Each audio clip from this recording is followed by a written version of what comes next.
I stood at my husband's bedside, my fingers woven carefully through his, clinging to the fading warmth of his hand as though I could stop it from slipping away.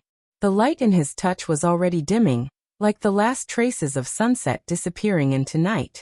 Around us, the soft drone of machines filled the room, steady beeps and mechanical hums that only emphasized the hollow stillness.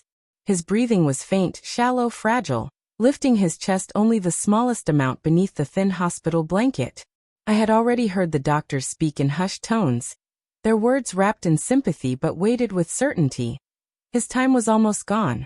I leaned down, pressed a trembling kiss to his forehead and whispered, "I love you so much." My voice cracked under the weight of the truth. The words spilled out on a tide of tears I could no longer hold back, tears that soaked into the hospital sheets the way grief was sinking into my bones.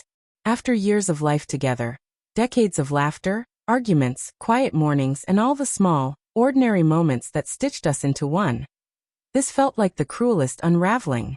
No loud ending, no dramatic break, only the soft unraveling of breath and silence. When I finally stepped away from his bed, it felt like something inside me had been scooped out, leaving only emptiness.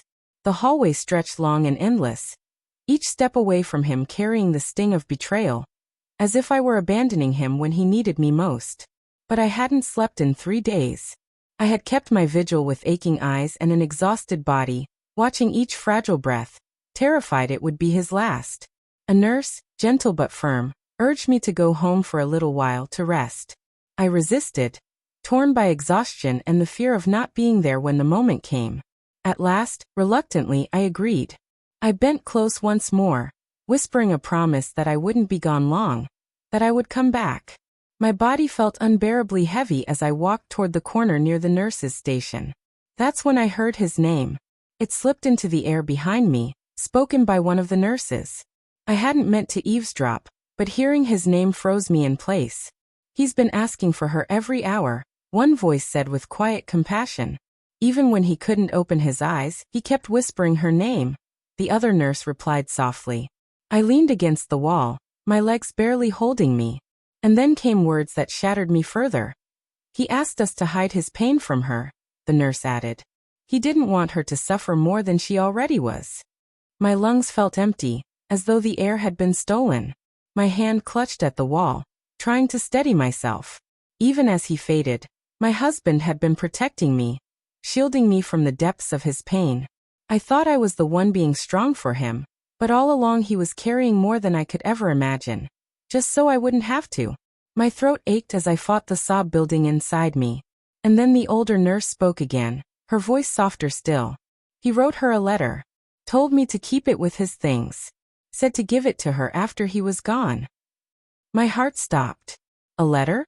Something he had kept secret from me, even as his body weakened. I pictured him struggling with pen and paper, hands shaking, strength fading, still determined to leave me something more than silence. Tears blurred my vision as I turned and walked back toward his room. The nurses noticed me. I saw the understanding in their faces as they realized I had overheard. My voice wavered as I confessed. "I heard. Is there really a letter?" The older nurse nodded kindly and opened a drawer. She pulled out a plain envelope, simple and unremarkable, until she turned it toward me. My name was scrawled across the front in his familiar handwriting. The same hand that had once scribbled my name on lunch containers, signed birthday cards, left love notes. I sat heavily in a chair, the envelope trembling in my hands. For long minutes I couldn't open it. I simply held it as though his touch still lingered in the ink. At last, with shaking fingers, I tore it open. The paper crackled softly, and inside were his words. Unsteady, fragile handwriting, but unmistakably his. He thanked me over and over. Thanked me for loving him, for standing by him through chaos and hardship, for all the little things I thought he never noticed. He remembered details, my nervous laugh, the tune I hummed while brushing my hair, the way I always seemed to know how to steady him when he felt like he was unraveling. He spoke of our life together, the battles we had overcome, and how I had been his light when everything else went dark. And then, with the gentleness only he could carry, he asked me not to let grief bind me like chains. He begged me not to drown in guilt, not to mistake sorrow for loyalty. He wanted me to live, to smile again, to breathe deeply, to find joy in the smallest of things.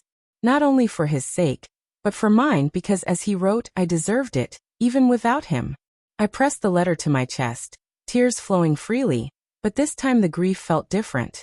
It wasn't sharp and unbearable. It was softer, tempered by love that reached past death. His words wrapped around me like arms I could no longer feel, but still trusted.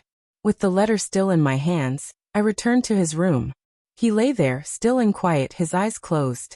I slipped my fingers back into his, holding on as though I could keep time from moving forward. I told him I had read his letter. I told him I loved him, again and again, until the words filled the air between us. His lips moved slightly, and there was the faintest trace of a smile. I stayed. I didn't let go. And when his final breath came, I was still holding his hand. In the days that followed, everything felt unreal, like I was wading through water, slow, heavy, distant. But that letter became my anchor. I framed it and placed it by my bed. Each night, each time the grief threatened to break me, I read it again.